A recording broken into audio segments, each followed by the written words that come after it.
So today I'm going to answer a question from one of our Telestocks business readers, Liz, who wants to start a business but is scared and wanted my advice on how to get started and overcome that fear. So there's a couple things for you to keep in mind.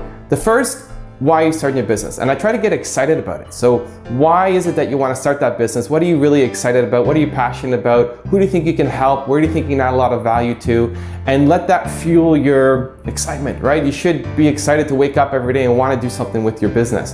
If it's something just to make money and doesn't really interest you, then maybe you should look for a different opportunity that you can get more excited about. So if you look at every famous successful entrepreneur, they had that burning fire inside of them to want to start that business because they had a passion for what they were doing. So let that fuel you and let that get you excited and want to move forward with your company.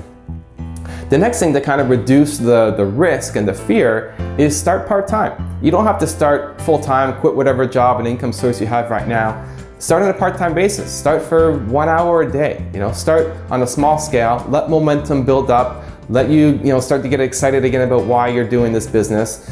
Let some customers potentially start coming in, start talking to people, get that momentum going with your business. It's better to do something on an ongoing basis, even if it's as little as 1 hour a day, just to start building up some momentum with your company, and that fuels you to want to keep going. So you don't have to start full-time, start part-time, talk to your customers, get close to them, make sure you're building a product or service that really helps solve their problems, and continue building around that. The last part, again, to also make sure you're reducing your risk is don't spend money until you're making money. Whatever business you're in, you usually don't have to spend a lot of money to get it started. And you can start, especially if you're doing a service type of based business, the only amount that you have to invest is your time. And I encourage entrepreneurs not to focus on how much resources you have, but how resourceful you can be. And that's going to be what determines your success. So don't start spending a lot of money. That's what's scary, right? You're going to lose whatever nest egg you built up for yourself. Spend a lot of time building it up, talking to customers, getting close to them, understanding their pain points, seeing where you might be able to help. And then as money starts coming in from small sales that you're able to make, then you can invest that back into your business and you have cash flow to start supporting your company. And eventually you can get to the point where you can quit whatever job you have, whatever other income sources you have to take up your time to focus on your own company. So get excited about what you're doing. Let that fuel you. Let that kind of get you going, get your juices pumped up to want to get that business launched. Remember, you don't have to start full-time. You can start on a part-time basis. And don't spend a lot of money. Don't spend until you're making money. Try to focus on making that money first before you start letting it flow out of your wallet. Because anybody can spend, but not everybody can earn. So that should be your focus.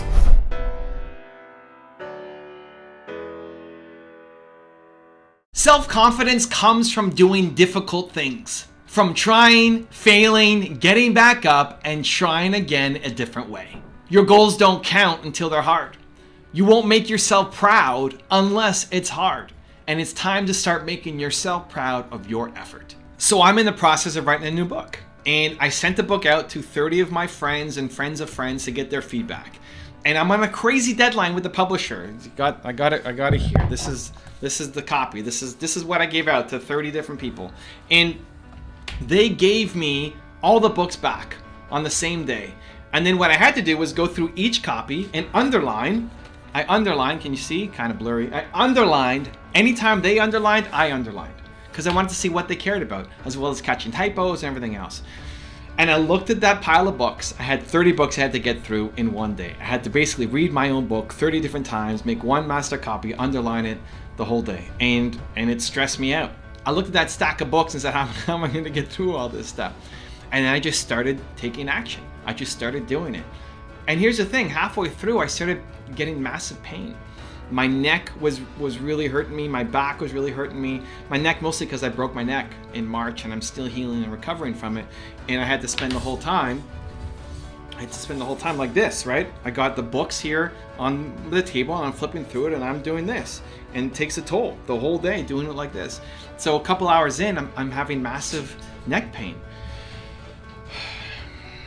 It's the best, right? Like I gotta get through it. This is the time. It doesn't count until it's hard. I don't want to be doing this every single day, right? If that's every day, you need to change your life, you need to change your habits.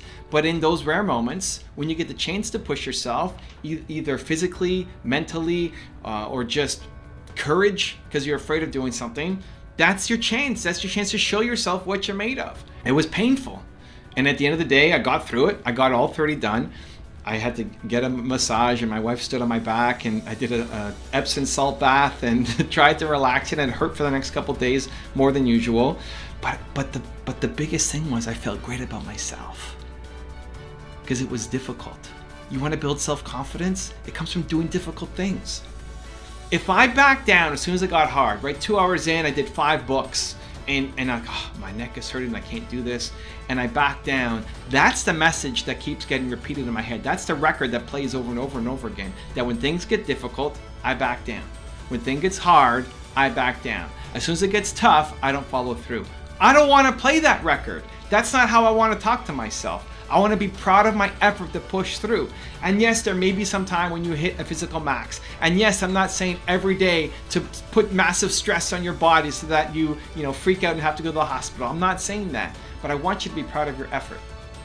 And it's in those moments where life sometimes punches you in the face that you have an opportunity to say, I'm going to prove to myself that I am strong, that I am capable, that I can handle this, and I'm going to be proud of my effort. So how can you build more confidence? I'm going to give you a 3-step process you can follow. Step number 1 is tie your self-worth to the effort. People tie their self-worth to winning and to the results. It's one of the biggest diseases in the world. I think it is. I think it's what's destroying everybody's self-confidence. You tie your self-worth to the results. You tie your self-worth to winning. You only feel good about yourself when you're winning. Why? What's wrong with winning? I love winning. Nothing wrong with winning. The problem though, when you tie your self-worth to winning, is that you only take on small things. Because you're only going to take on things that you have a fairly high chance of winning at. Because you don't want to hate yourself. So you're not going to take on the massive, impossible, crazy things because you have a very low chance of winning at that thing. And so you play small for life. That's most people. They stay inside their comfort zone. They play small for life because they tie their self-worth to winning. Because as long as you're doing something you know how to do, you're likely going to win. Great. Keep doing that. And then you actually hate your life because you're just photocopying the same day over and over and over again. The trick is to flip how you get your self-worth. You flip your self-worth so that you tie it to the effort that you're putting in. Are you proud of your effort? Even if you don't get results. Are you proud of the effort that you put in? Even if I couldn't finish the book, right? Even if I couldn't go through all 30 copies. Even if at some point my body just gave out on me and I couldn't go forward. Like this is it. I got through 5 books and I'm done. Like it's my physical max. I'd be proud of my effort. You might look at the results and say, you suck, you only did 5 out of 30. I'm saying I'm amazing because I tried my hardest. My hardest, I'm at my limit. I physically can't keep going, I'm done. That's how you get your self-worth. And if you tie your self-worth to the effort, you'll actually fail a lot more than you'll win. You'll fail a lot more than you'll win. But net, you're gonna win more than most people. Because now you're failing at bigger things and then you start winning at much bigger things. You need to learn to tie your self-worth to the effort and praise yourself every time you are proud of it. Number 2 is expect to suck at the beginning. Here's another reason why people don't start. Because they expect to be great. You expect your first video to be great. You expect your first book to be great. You expect the first time you do the next thing to be great. Why do you think you're going to be great? It's the first time you're doing it. The first time you do anything, you need to expect to suck. It does not mean that you suck as a human. Again, it's where do you get your self-worth from? From winning? Then you feel that you suck as a human if you go out and you suck at the beginning. It's that you were willing to try, right? You're supposed to suck at the beginning. If you're trying anything worth doing, you're supposed to suck at the beginning. Your first video should suck. If your first video does not suck, you should have started 4 years ago. If you're great at the beginning, whatever you try to do, if you're amazing the first time out, I'm pissed at you because you should have done it 4 years ago. You were ready 4 years ago to start, and now you've wasted all this time. Expect to suck at the beginning. It's natural, it's okay, it's normal, it's part of the process. And if you expect to suck at the start, then it relieves the burden, it relieves the stress. Because now you can go out and fail. You're giving yourself permission to not be good at the start. But if every day you wake up and you're proud of your effort, I guarantee you're gonna get good. And step number 3 is ask yourself, what would the most bold version of you do? This is a question I asked somebody on my team when he was struggling to make a decision. I said, what would the most bold version of you do? It just came out. We're sitting in the coffee shop.